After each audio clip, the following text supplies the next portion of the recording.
Welcome back to the Live with Grace podcast, where we discuss sports, lessons, and life as athletes, professionals, creators, dreamers, and leaders. I'm Grace Byer, and I'm your host, and I'm so happy you're here. Hello, everyone, and welcome back to the Live with Grace podcast. Today, I'm welcoming Paris Watkins onto the show. He is a graduate assistant coach at University of Tennessee for their women's basketball program, and he's also working for USA Basketball. He is gold coaching licensed by USA Basketball, and he's currently working on their support staff. He also was a former college basketball player. He played 5 years. 4 of those being at Heidelberg University, and one of those years being at Adrian College. And he's also earning his master's degree in agricultural leadership, education, and communication this year at Tennessee. So welcome to the show. How are you doing today? My good. It's a blessing to be here. I'm glad that you asked me to come on, and I'm excited to do this with you. It should be a good episode. Yeah, thank you so much for being open to it. And shout out to Coach A for the connection. She suggested Paris from, they used to, this is, Coach A is one of my coaches at Roosevelt and used to be in college with Paris. So I'm just going to start with a few rapid fire questions. So just whatever like first comes to mind. Yeah, it's only like 5 questions. So favorite or lucky Gotcha. number? I'll probably go with number 11. Okay. Favorite sports movie? Like Mike. Go-to hobby outside of basketball? You could say a few if you can't decide. Okay. Okay, good. So I'm big on hygiene. So I love going to get like manicures and pedicures. That's like my Okay. thing. I just like to be clean. But I would say I also have like a passion for like interior decorating. And then I would probably say video games. What video game or games? I'm a big sports video games player. So like I'm a big Madden guy. I love FIFA, 2K as well, but I watch enough basketball. Yeah, that makes But sense. and I'm excited for this college football 25 that's coming out. I'm so excited. So July 15th, I will be on the video game for sure. It's on the calendar. It's circled and an exclamation point on the calendar. I love that. Okay, favorite food? Pizza and cereal. Okay. And experience so far as a coach in one word? Blessed. I love that. Blessed. Honestly, it's been a blessing. So today on the show, we're going to be talking mostly about Paris's experience with working with USA Basketball and also as a coach at Tennessee. But first, I'm going to start just with, your experience as a player and kind of how that transition was into coaching to start with. So how was it like, getting into that first job as a coach? It was so funny. My story is really unique. So I actually got my first coaching experience at Heidelberg my senior year of college, because of the COVID season. So my senior year of college, me and my head coach, Coach B at the time, we were going back and forth on whether I was going to play or not. And I just felt like the COVID season was going to be a wash. Like no one knew what it was really going to look like or how that was all going to transpire. And I asked him, how do you feel about me being, a student assistant coach, for the first time, in program history? Like I wanted to do that. I knew coaching down the line was going to be something that was important to me and where my career was going to go. So I wanted to kind of get some early starts on that trajectory. So we talked about it. We created the position. He gave me responsibilities. So getting able to have that experience and then see the coaching side, but then go back to being a player the next year was like an unbelievable, like it's something you can't ask for. Like having that knowledge of how the coach thinks about the team and then being able to go back to being a player on a team. It was just very blessed to have that experience. It showed me a lot, taught me a lot. So that was my first coaching experience. But transitioning from playing to coming to Tennessee, for me, it was like night and day. Like, I honestly, Mhm. like, it was like, "Okay, cool." I go into practice and I'm playing, and then it was like, "Okay, I go into practice and now I get to watch you guys play or help you guys, and girls get through, like, things that I've been through, and be, someone that understands because I was just there a year ago Mhm. or 2 years ago. So I get you don't wanna run. I get your ankle hurts and coach might or might not believe it. I get Right. you gotta wake up early and we gotta do this. So, like, just being able to, talk players through it. And then also the player development for me, just giving back my knowledge, to, the younger athletes, is big for me. I love sharing everything that helped me be successful on the floor and then also sharing the things that helped me be successful off the floor as well, to have the opportunities that I've been blessed with. So for me, it was kind of like night and day. It seemed like it was just a seamless transition, and I've enjoyed every day. I love that. Do you think that, when you went back to being a player, you, like, saw the game in a different way after having that role as a coach? For me, it was good because I understood, and before I did it, you kind of think you know what coach wants or like what Mhm. they're thinking or their mindset going into the game based off of the speech, but being able to be in the coach's locker room and actually hear the conversations and know the breakdown of genuinely their thoughts that they may or may not say to the team. Oh, yeah. Having those knowledgeable nuggets in my mind as a player now in certain situations, it helped a lot. Also understanding like when, a teammate is struggling with playing time, or if Mhm. myself is struggling with playing time, and things of that sort. Just knowing that it's not always as deep as it seems or as bad as it seems. And just the little things that players think about, that all of us as players have thought about aren't Right.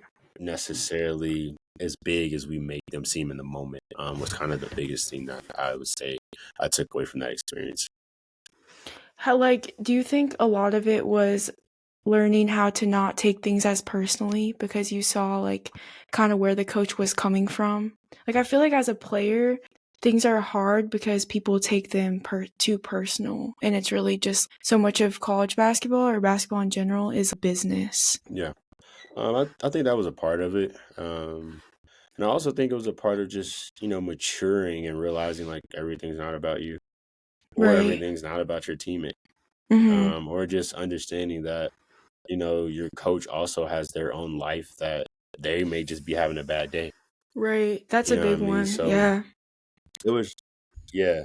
So like they could just be having a bad day, or your assistant coach could be having a bad day, or something that has happened to them in their life that they are not going to bring to practice, but that they may talk about in with the coaching staff. Mhm. It's just, it's one of those moments. So I think those were the things that I, more so took away, and helped me when I went back to being a player for that one last year. That makes sense. And when you went back at a different university, correct? Yeah, yeah. So I went back at a different university. However, I went to play for my coach, who was one of my assistant coaches at Heidelberg my freshman and sophomore year. Gotcha. So I went to play for a coach that had already coached me. So we kind of had that one-on-one dialogue with each other. We understood each other. Mhm. So it was kind of like I was playing, you know, in this at the same place in a sense. Yeah, that's nice, and especially since you knew the system and everything from coaching and from playing already. And, how has it been, like, for those that don't know, Tennessee women's basketball has a very rich history of success and winning, especially with Coach Pat Summitt. So hmm how has that been, like, working within that culture and that, like, rich winning history? Tennessee is a beautiful place. I actually just finished my graduate assistantship there with the women's Oh, okay. basketball program, this past season.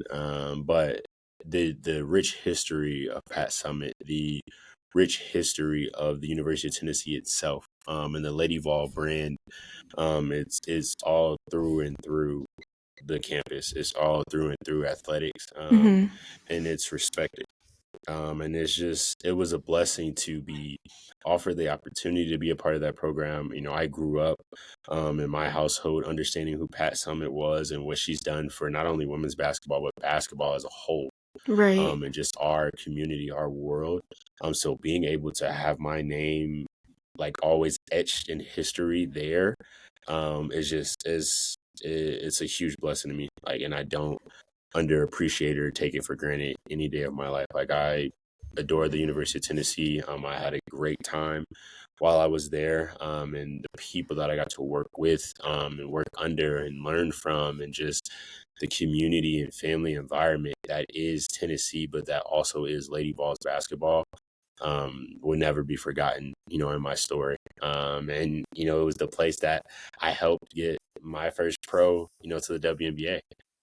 So it always That's a hold a great special place feeling. in my heart. Did it ever matter to you coaching women's versus men's basketball? No, it never mattered. Basketball to me is basketball. The games are different, because Yeah. the women's game is more pure. It's more pure basketball, screens and sets and plays and, just actually, doing things that are true basketball. The men's game is more, it's basketball, but it's at a faster pace. It's more athleticism. It's Mhm. more of a wow factor, in the sense of like the things that men are able to do. But basketball to me is basketball. You break it down the same, you watch the film Yep. the same. It's just the different schemes and things that goes into, different the different games. But it's never mattered to me. Yeah, I've always like noticed that with men's versus women's. Like I think that's why I always like watching women's more because it feels more relatable. Like it's very much more like based off skill and like I don't know what other word I'm searching for, but I also think it's nice that you had the background of, being a men's basketball player and also loving watching that because Hmm. it kind of just brings like a sense of like versatility to like your mind as a coach. So, Hmm. also, before this podcast, you were coming from a Team USA practice. How did that go? Oh, practice went good. The session was good. We have a bunch of guys that are here competing their butts off, to make our U17 team. They've all been phenomenal, and it's been going really well. Another camp here, with USA is always a blessing, and I'm grateful, for it. But practice was really well. How did you first start getting involved with Team USA? Actually, by crying, believe it or not. By what? Crying? I crying. Yeah. Oh. I I was at so disclaimer, I'm a huge Duke men's basketball fan. I have Mhm. been since I was 5 years old.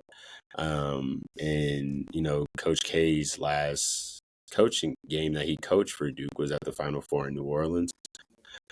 So I was in, a suite with a fellow North Carolina fan, who's like a mentor to me now, Jennifer Lynn Williams. And she, Duke lost. I boohooed and cried, blah, blah, blah, blah. But the next day I saw her and she was like, Duke, right? And I was like, yeah. And she was like, you get all your crying out. And I was like, yeah, I'm fine. But after that, we built a great relationship. And she, was my initiation to, USA basketball. And we just had a bunch of conversations. And she helped me get to my first, youth camp. And then from there, I've just been fortunate enough to continue to be called back with our men's national team, national teams, youth, and everything. So, it's been a huge blessing. Like I said, I'm very, very grateful for it, and I never take, this opportunity, any opportunity you would say lightly, because Mhm. you're at the creme de la creme, the top of the top of American basketball, being here. So very grateful and, blessed to be here. Yeah, that's like a great mindset. Just like always being grateful and having that perspective, no matter what opportunity you're going into, whether it be with Tennessee or USA basketball or whatever endeavor you might go into next. What would you suggest for somebody else that might want to work for USA Basketball? Like, what steps would you recommend they take? I would say one, to do your research about USA Basketball, because it's more than just the things you watch on TV. It's more than just Mm-hmm. watching it in the Olympics. It's more than just seeing the brand. And so I would say do your research, and then find go and do volunteer things for some of the youth camps, or if they have something in your area, do that. But also see if you look up the emails of the people that work at USA and just reach out, get on LinkedIn and try to connect with them, send them a message, and just put your name out there so it can be seen. Mm-hmm. And everyone that I've worked with here at USA Basketball is great at responding, even if it's not about bringing you on for anything, but just having a conversation with you or getting on a Zoom with you, just to share their knowledge. So I think it's about doing your research and then trying to build those genuine relationships, and then from there letting God do the rest, and take you where you're supposed to be. Mm-hmm. Just trusting that, you're doing the work to get there, and then let him just take the reins with that.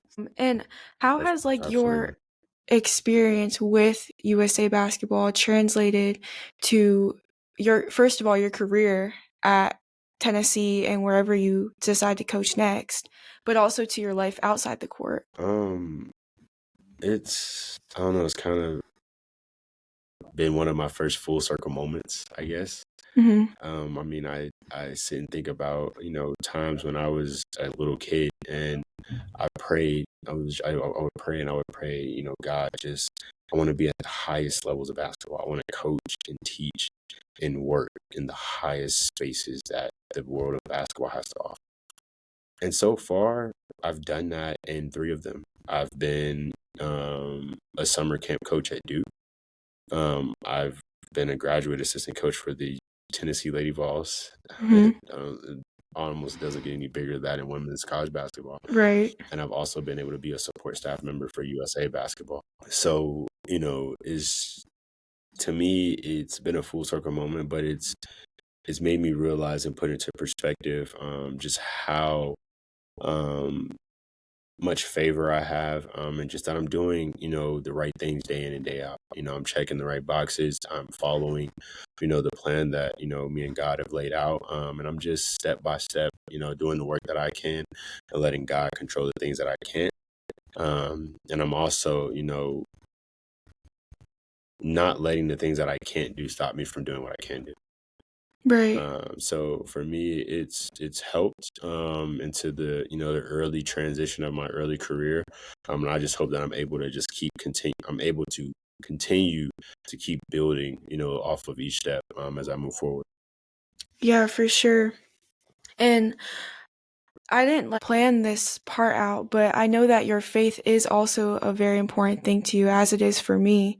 So how do you Mhm, think, like, how has your faith grown over time, since you were playing in high mhm. school and college to now when you're in your professional career as a coach? I think for me, my faith has grown tremendously. I've gotten just so much better and in tune and in a deeper relationship with God over the years. By any means, I'm not perfect. I still, make my own mistakes. I still have my own flaws, Mm-hmm. but I embrace them. I think that's the biggest thing for me is that I've started to embrace, my mishaps, my flaws, my wrongdoings. I embrace them just as much as I embrace the things that I do correctly, and that I Right. am, in a positive light. And so for me, it's just every day. I focus on every day because that's the only thing that we have. A lot of people like to talk about, man, if I would have did this, 2 days Right. ago or a week ago or months or years ago. Or they like to talk about, in 5 to 10 years, I'm gonna blah. I choose to talk about today because that's the only Mm-hmm. thing that we have, and it's the only thing that I can capitalize on. So it's just day by day, step by step, holding hands with God and walking, walking that path down. Mm-hmm. And where He guides and instructs me, I go and I work and I do what I can, and I do what I can do, and I control what I can control, and everything else outside of that, I'll leave up to Him. and I do my best not to question it because I Right. know it's something that I need to learn that'll be beneficial for me in some way down the road. So um, that's what it is for me. That's my guy up there, and we Yeah. just take it day by day. Yeah, that's beautiful. That's really all you can do is just focus on the present. And I think, especially as athletes, it's easy to be always thinking about, at least from my own experience, thinking about, oh, what about the next game, next season, next practice, next Hmm. workout, this or that.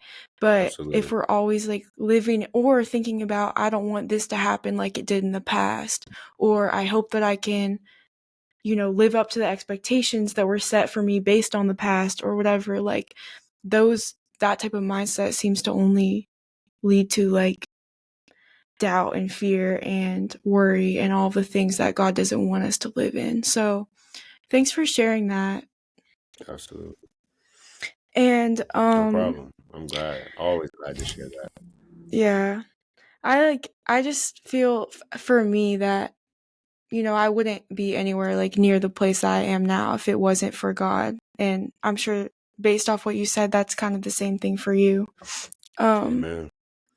but to close up, do you have any additional advice for those that might want to follow in your footsteps as an athlete and or as a coach? I would say to never be afraid to show your personality because your personality is what makes you the great person that you are.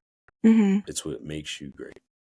And it may not be for everybody. It Right. honestly might not be for everybody, but that's why there are 8 billion people on this world Mm-hmm. and on this earth. So someone is going to enjoy it, someone's going to adore it, and someone's going to love it.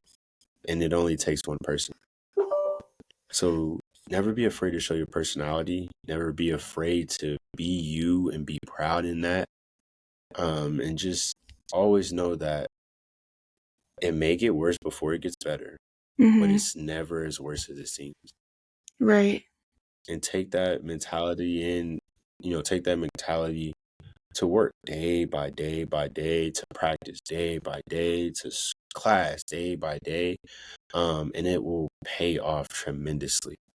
So be proud in who you are, love who you are, enjoy who you are, embrace the bad just as much as you embrace the good, and the Mm-hmm. understanding that you will begin to have with yourself will be unbreakable.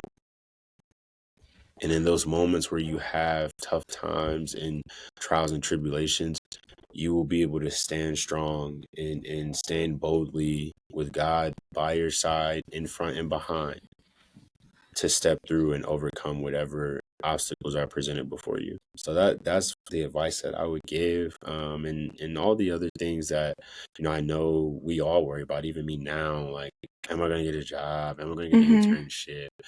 Am I gonna have gas in my car? Am I all these things that, are in our face every day that we choose to complain or cry, like, in hindsight, they are meaningless. So just focus on your everyday process, focus on your journey, and enjoy every part of the journey. If you run out of gas on the side of the highway, laugh about it. Right. Enjoy that. If you turn the ball over in the game, I understand the competitiveness and you didn't want to do that, but just appreciate the fact that you're playing in the game. Right. And just so that's what I would say is just appreciate every day and every moment that you have in your life, because there's someone else in this world that may not be able to have that moment. Just that person seeing you do it might inspire them, and change their life forever. Right. So just always remember to be you and trust your work. Yeah, especially just when you think about just the blessing of being able to play in college, to play in high school, to be a college coach. Like, there's people in the world that would kill to Hmm. be in that position. So, thanks for sharing that. I agree. Like, everything is perspective and just comes back to showing up every day with a grateful heart and just doing the best that you can every day. You're only one person. You're not going to be perfect, like you said. You're not going to be perfect every day, but all we can do is just continue to press forward and just give our best effort. So thank you so much for coming on the show. Thank you for your time.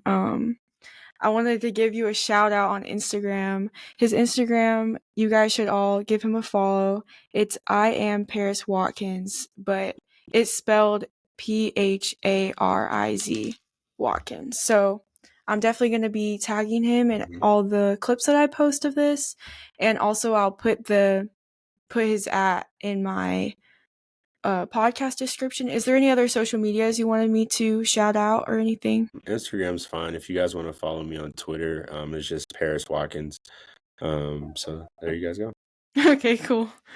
And thank you guys all for listening. I hope that you took something positive away from this podcast, whether it be about coaching, playing experience, faith, or anything in between that we talked about.